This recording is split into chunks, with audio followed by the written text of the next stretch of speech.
One thing I've discovered doing anime reviews on this channel is that I prefer to go in completely blind. Like, just, hey, this was recommended to me, what am I watching?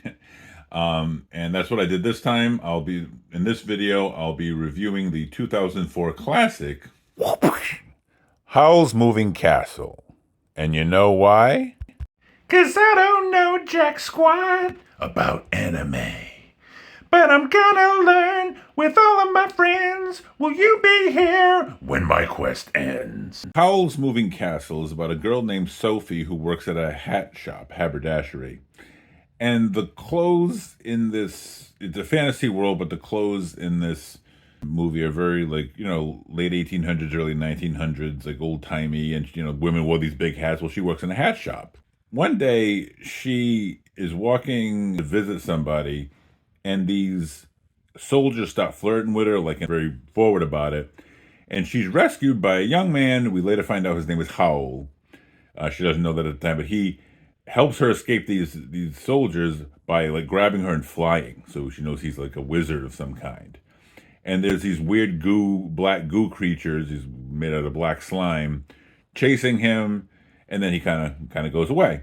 And she goes back to the hat shop and closes it up for the night.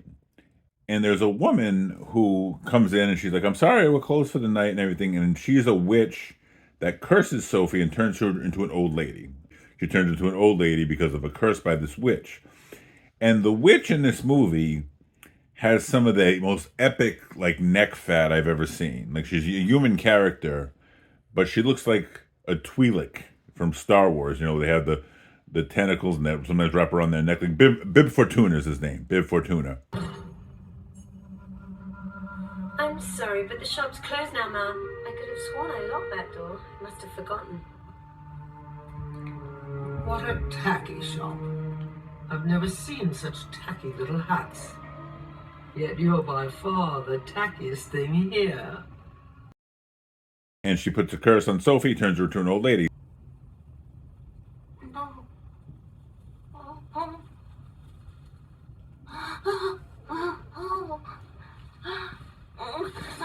And she puts a spell on her to not only be an old lady, but she can't tell anybody about the spell. There's even a scene in this movie where she tries to. She goes, she tries to say it, and whenever she starts talking about that, she realizes, she just goes, she can't say it. She has to go on a quest to find out how to break this spell. And the first person, Ghibli movies, the ones I've reviewed anyway, remind me of The Wizard of Oz.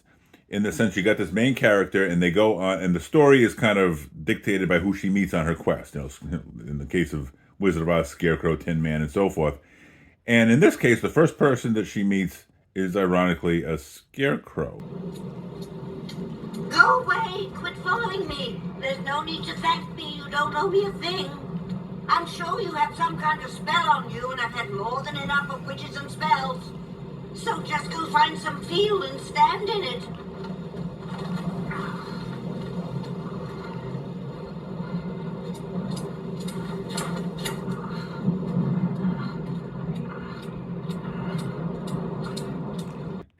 With a turnip for a head, she calls him Turnip Head, ends up on this castle. As the title suggests, a moving castle. But it's a castle that has like these weird robot legs. And even the movie opens with this castle just walking around. And you see a lady taking care of her sheep, and this castle just walks by as if to say, hey, what's up?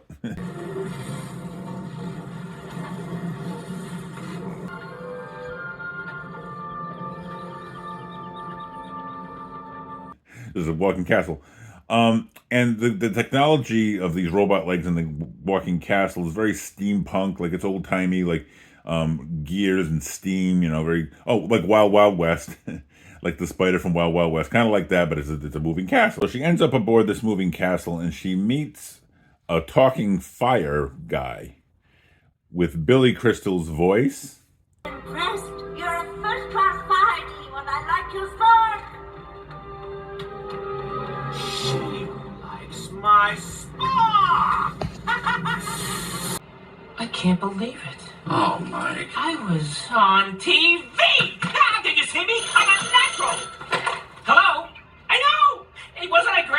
Did the whole family see it? It's your mom. What can I say? The camera loves me. She meets a talking flame. She meets a little boy who's also a wizard. And all these interesting characters. This movie has a backstory where the kingdom she lives in is going to war with a neighboring kingdom. The royals want all the witches and wizards to join them, use their powers in the fight against the thing. And Howl, who owns this moving castle, is a conscientious objector. He's a powerful wizard, but he doesn't want to join this war. She has to find a cure, to reverse the spell, without telling anybody. And I don't want to spoil too much, but the story is very interesting. Like it unfolds by the people that she meets, and there's a whole backstory about this war, and it's very, very well done. I enjoyed it very much. Animation is always good with Ghibli, but there's some weird creatures. Howl turns into a weird creature. I hope that's not too much of a spoiler. He turns into this bird creature, and there's a lot of weird creatures in this. I mentioned the goo monsters. They show up later on. I liked everything about it, and again, I don't want to spoil too much. I'm going to give it 5 turnips out of 5. Thank you for watching this video, and please suggest in the comment section any anime that you'd like me to review in the future, whether you love it or hate it. If you want to hear me make fun of it, suggest that one down below in the comment section. And as always, this video is sponsored by Turtle Rocket Books, quirky top shelf sci-fi in a literary sci-fi multiverse.